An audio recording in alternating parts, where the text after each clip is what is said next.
Histoire d'en dire plus.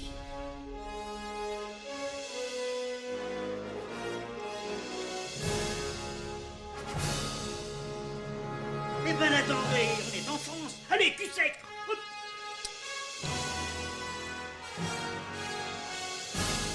Personne ne veut le croire et pourtant c'est vrai, ils existent, ils sont là, Tarnatata.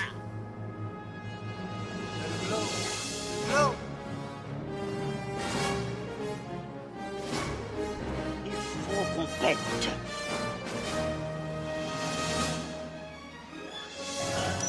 Voyons, circuit branché, correcteur temporel temporisé. Bonjour, bienvenue sur Histoire d'en dire plus. Aujourd'hui, on attaque un film de Jim Burton. J'allais dire James Cameron, non. Tim Burton, pardon. Et c'est Edward aux mains d'argent. Allez, c'est parti mon kiki. Oui, donc Edward aux mains d'argent de Tim Burton, étant pas Jim Burton, est un film qui est devenu culte avec le temps. Excusez-moi, je m'assois bien, voilà. Un film avec Johnny Depp, Winona Ryder et Diane West dans les rôles principaux. On a Tim Burton qui est à l'origine de l'histoire de ce film, avec la collaboration de Caroline Thompson, qui est scénariste et qui sera la scénariste du film. Donc Edward aux mains d'argent, ou Edward Scissorhands, est un film américain réalisé par Tim Burton, sorti en 1990. Il mène plusieurs genres cinématographiques, le fantastique, le drame romantique, la comédie, et narre l'histoire d'un jeune homme, Edward, créé par un inventeur, mais resté inachevé, et qui a des ciseaux à la place des mains. Edward est recueilli par Peg Boggs et tombe amoureux de sa fille, Kim, alors que les habitants de la banlieue résidentielle où il vit désormais l'accueillent d'abord chaleureusement avant de se retourner contre lui. Johnny Depp, dont c'est la première collaboration avec Burton, interprète le rôle-titre d'Edward. La distribution principale est également composée de Winona Ryder, Diane West, Alan Parkin, Katie Baker et Anthony Michael Hall, que des grands acteurs. Le film marque aussi la dernière apparition de Vincent Price, encore un grand acteur, au cinéma. Burton élabore l'idée du film d'après sa propre jeunesse passée dans une banlieue résidentielle de Burbank. Il engage Caroline Thompson pour scénariser son histoire. Le développement du projet est fortement accéléré à la suite du très important succès commercial remporté par Batman en 1989, le précédent film de Burton. Le tournage se déroule essentiellement en Floride, dans l'aire urbaine de la baie de Tampa. Le film est un succès commercial. Il est très bien accueilli par la critique. Il remporte plusieurs récompenses, le prix Hugo du meilleur film, le Saturn Award du meilleur film fantastique. Burton, lui, le considère comme son œuvre la plus personnelle. Il y développe des thèmes comme l'exclusion, la découverte de soi et la confrontation entre le fantastique et le conformisme. Le film lance la carrière de Depp et associe définitivement Burton au mouvement gothique. En 2008, le magazine Empire le classe 66e dans sa liste des 500 plus grands films de tous les temps. Depuis sa sortie, le film a, comme je vous l'ai dit, acquis un statut de film culte et est considéré comme l'un des plus grands films de tous les temps. L'histoire, donc, c'est une grand-mère qui raconte une histoire à sa petite fille pour lui expliquer d'où vient la neige qui tombe sur la ville. Cette histoire commence avec un jeune homme appelé Edward, joué par Johnny Depp, créé par un inventeur, Vincent Price. vivant seul dans un sombre château perché sur une colline. Mais l'inventeur meurt avant avoir pu achever son œuvre, laissant Edward avec des ciseaux aux lames extrêmement acérées à la place des mains. Edward vit donc seul dans ce sinistre château jusqu'au jour où Peg Boggs, Diane West, représentante en cosmétique Avon, découvre le château et, poussé par la curiosité, se présente à sa porte. Voyant que le jeune homme, timide et inoffensif, vit seul sans le moindre lien avec le monde qui l'entoure, elle décide de l'emmener au sein de son foyer situé dans une tranquille banlieue résidentielle. Edward commence alors à partager la vie de Peg, de son mari Bill, Alan Arkin, et de leur fils Kevin, Robert Oliveri, âgé de 12 ans. Il devient très vite le nouveau centre d'intérêt du quartier et est d'abord accueilli à bras ouverts. Ses talents de tailleur de haies et de coiffeur lui valent l'admiration et les sollicitations de toutes les voisines. Edward tombe également amoureux de Kim, Winona Ryder, la fille aînée de Peg.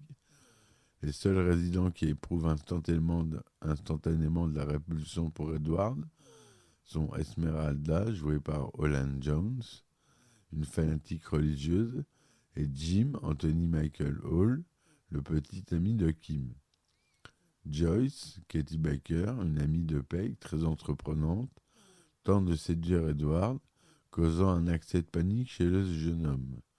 Jim pousse ensuite Edward à entrer par effraction chez ses parents pour y dérober de l'argent, mais l'alarme se déclenche et Edward est arrêté par la police avant d'être relâché. Cet incident provoque la colère de Kim, qui reproche à Jim d'avoir piégé Edward et vaut à ce dernier d'être désormais vu avec méfiance par la communauté du quartier. De plus, Joyce raconte à qui veut l'entendre qu'Edward a tenté de la violer. Les membres de la famille Boggs restent les seuls à soutenir Edward et eux aussi sont mis à l'écart. Le soir de Noël, Edward crée une sculpture de glace provoquant ainsi un effet de neige qui tombe du ciel pour le grand plaisir de Kim. Jim, jaloux, intervient à ce moment et blesse Edward accidentellement. Blesse accidentellement Kim à la main. Jim s'en prend aussitôt à Edward, qui quitte les lieux. Edward est recherché par les habitants du quartier et sauve Kevin en le poussant du chemin d'un véhicule qui allait l'écraser. Mais ce faisant, il blesse le garçon avec ses ciseaux et les résidents croient une nouvelle agression de sa part. Edward s'enfuit jusqu'au château où il est rejoint par Kim, mais Jim a suivi la jeune fille et s'en prend une nouvelle fois à eux. Quand il frappe Kim, Edward le poignarde avec l'une de ses lames et Jim fait une chute mortelle. Edward fait ses adieux à Kim, qui l'embrasse et lui avoue son amour. Elle raconte ensuite aux habitants que Jim et Edward se sont entretués et leur présente pour preuve une main en forme de ciseau similaire à celle d'Edward. La vieille dame qui raconte l'histoire, qui s'avère être Kim, termine en disant à sa petite fille qu'elle n'a jamais revu Edward, ne voulant pas que celui-ci la voie vieillir. Edward vit toujours dans le château et étant une création artificielle n'est pas affecté par les effets du temps. Il provoque parfois des chutes de flocons de neige sur le quartier en travaillant sur ses sculptures de glace. Ainsi, Kim sait qu'il est toujours en vie. Voilà, donc c'est une belle histoire touchante de Tim Burton, comme il sait le faire, qui s'est entouré de son équipe habituelle. À la musique, on retrouve Danny Elfman, voilà, comme d'habitude. À la photographie, on a Stéphane Czapski, Richard Asley au montage, Bo Welch au décor. Aux effets spéciaux, on retrouve notre cher ami et décédé le pauvre Stan Winston depuis.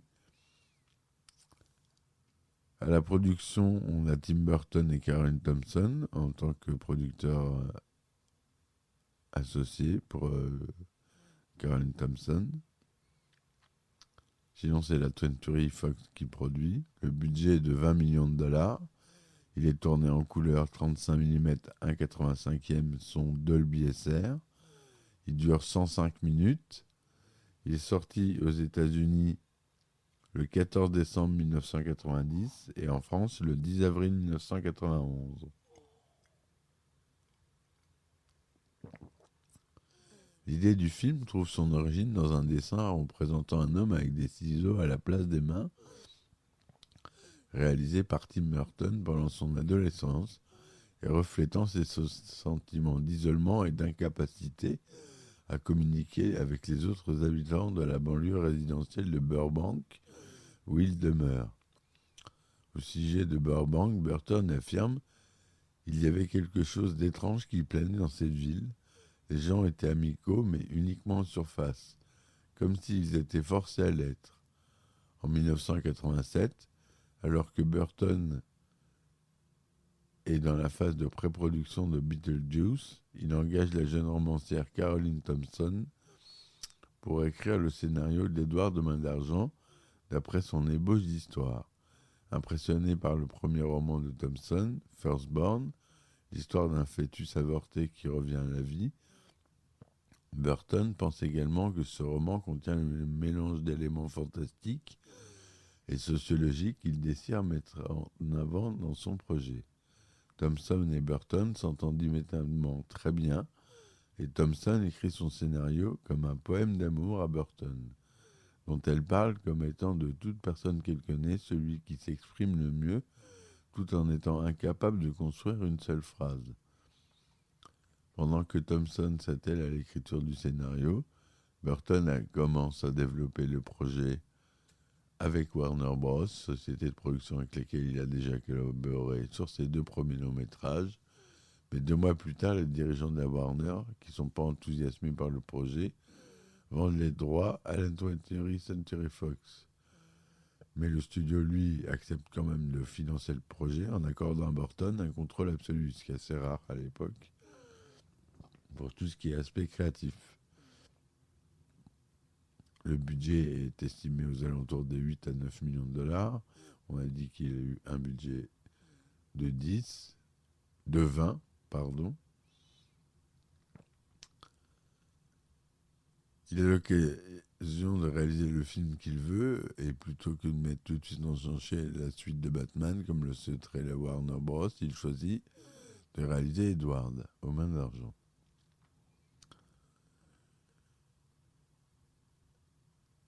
Voilà ce que je voulais vous dire. Ce film a reçu des très bons accueils. Il a fait 86 millions au total dans le monde, 618 000 entrées en France, 91% sur Rotten Tomatoes, 74% sur Metacritic. Télérama dit que c'est un beau film de Burton qui donne toute la mesure de son goût du merveilleux. Il a été récompensé, comme on l'a dit. La bande son du film est intéressante. Et on a la version Blu-ray en 2007 en région 1. J'ai toujours pas la version 4K, je la cherche. Si vous connaissez, moi je la trouve pas. Si vous connaissez quelqu'un qui a le lien, n'hésitez pas à me le laisser en commentaire. Voilà, je vous remercie de m'avoir écouté jusque-là. C'était Édouard de Main d'Argent de Tim Burton. Merci de me soutenir sur mes différentes plateformes et n'hésitez pas à laisser des commentaires sur les films que vous voulez que j'aborde et à laisser des likes, ça m'aide beaucoup. Je vous remercie, je vous dis à bientôt et ciao ciao. Histoire d'en dire plus.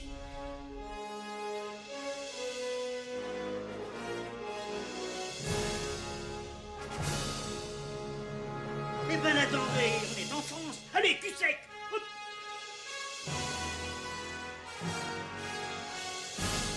Personne ne peut le croire et pourtant c'est vrai, ils existent, ils sont là, Tarnatata. Non. Il faut qu'on Prête.